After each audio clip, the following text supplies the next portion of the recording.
Hello दोस्तों, इस question में हमारे पास है लीनियर डिफरेंशियल इक्वेशन और हमें फाइंड करना है इसका सोल्यूशन, जिसको हम लोग कंप्लीट सोल्यूशन बोलते हैं। और हमने पढ़ रखा है कि ऐसे इक्वेशन में जो सी एस आता है वो होता है C F plus P I. हमने सी एफ और पी आई फाइंड करने के रूल को ऑलरेडी डिस्कस कर लिया है, इसलिए पहले देखते हैं C F. C F find करने के लिए सबसे पहले हम लोग इस डिफरेंशियल इक्वेशन को सिंबॉलिक फॉर्म में कन्वर्ट करते हैं, यानी कि हम लोग D square plus N square X equal to K cos N T plus alpha. अब हम लोग उसके बाद बात करते हैं ऑक्सिलरी इक्वेशन की, और हमें ये भी पता है कि इस लीनियर डिफरेंशियल इक्वेशन के सिंबॉलिक फॉर्म में जो ये सिंबॉलिक कोफिशिएंट है, अगर इसको हम इक्वेट कर दें जीरो से तो यही होता है हमारा ऑक्सिलरी इक्वेशन। उसके बाद हम लोग फाइंड करते हैं ऑक्सिलरी इक्वेशन के रूट, और उसके नेचर को देख के हम लोग सी एफ लिखते हैं। अगर हम लोग इसके रूट की बात करें तो इसका रूट होगा m1 equal to N I और m2 equal to minus N I, जो कि ये एक पेयर ऑफ इमेजिनरी रूट है। सो ऐसे केस का सी एफ लिखना हमें आता है। जो सी एफ होता है, यानी कि हम लोग एक सी एफ इक्वल टू लिखेंगे ई पावर अल्फ़ा।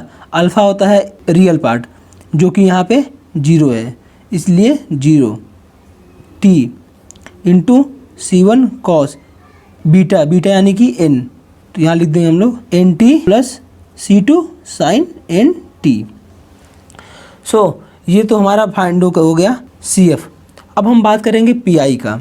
अगर हम लोग इस इक्वेशन को देखें तो ये लिखा है D square plus N square X equal to K cos N T plus alpha.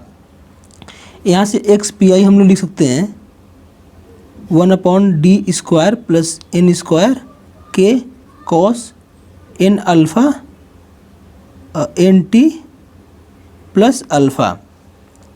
So दोस्तों, अगर हम इसको देखें तो इसमें के कांस्टेंट है, इसको हम लोग बाहर निकाल सकते हैं। और उसके बाद हम लोग इस पार्ट को देखें तो हमने जो पी आई के 5 केस पढ़े थे उसमें हमने सेकेंड केस में देखा था कि हमारा अगर Q x cos A x plus B इस टाइप का हो, हमने ऐसे केस को सॉल्व करने के लिए देखा था एफ ऑफ डी स्क्वायर को रिप्लेस करते हैं F of minus A square से, और एक कंडीशन थी कि F of minus A square zero नहीं होना चाहिए। अगर हम लोग इसकी बात करें तो इसमें जो ए की वैल्यू होगी वो होगी एन, क्योंकि वेरिएबल के साथ जो कोफिशिएंट है वो है एन। सो इसका मतलब हमें यहाँ पे एफ ऑफ डी को रिप्लेस करना होगा F of minus N square से, और कंडीशन होगी F of minus N square zero ना हो। अगर हम लोग अपना एफ डी देखें तो हमारा एफ डी है D square plus N square, और इसमें हमें डी स्क्वायर की जगह रिप्लेस करना है माइनस एन स्क्वायर से। यहाँ पे इक्वल नहीं, यहाँ पे रिप्लेस करना है।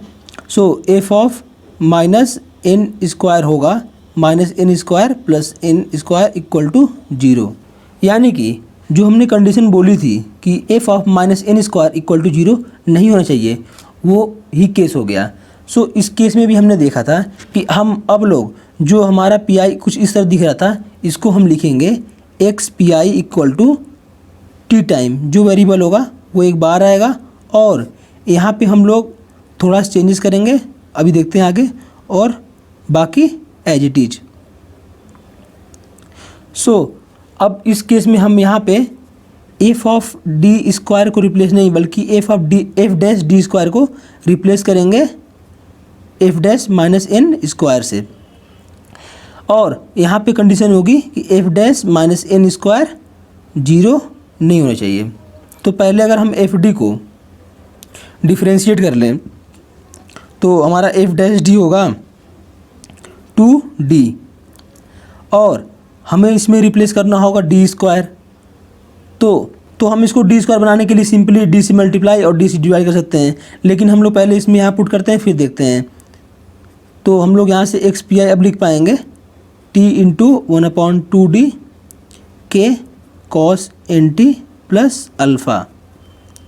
अब इसको डी स्क्वायर अगर हमें सॉल्व करना होगा तो हमें डी स्क्वायर रिप्लेस करना होगा माइनस एन स्क्वायर से। सो न्यूमरेटर और डिनोमिनेटर में डी से मल्टीप्लाई करते हैं जिससे ये डी स्क्वायर हो जाएगा और हम लोग माइनस एन स्क्वायर यहाँ पुट कर पाएंगे।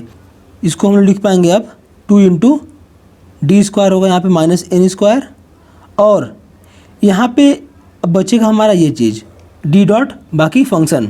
हमें पता है जो डी होता है वो होता है डी बाई डी एक्स, यानी कि इसको सॉल्व करने के लिए बस हमें इसको सिंपली डिफ्रेंशिएट करना है। सो कांस्टेंट वैसे ही, और इसका differentiation N time sine N T plus alpha. इसको हम लोग अच्छे से सॉल्व करें तो इसको लिख सकते हैं हम लोग के टी, यहाँ एक माइनस भी आएगा। सो यहाँ से हम लोग एन एन कैंसिल कर सकते हैं और माइनस माइनस कैंसिल कर सकते हैं, और इसको लिख सकते हैं के T by 2n sine N T plus alpha. अब हम लोग बात करेंगे कंप्लीट सोल्यूशन के लिए। तो कंप्लीट सोल्यूशन लिखने के लिए हमारा जो सी एफ आया है और हमारा जो पी आई आया है दोनों को ऐड करना होगा। तो सिंपली हम लोग अपना एक्स फाइनल लिख पाएंगे C1 cos N T plus C2 sine N T plus K T by 2n sine N T plus alpha, और ये रहा अपना आंसर। Thank you.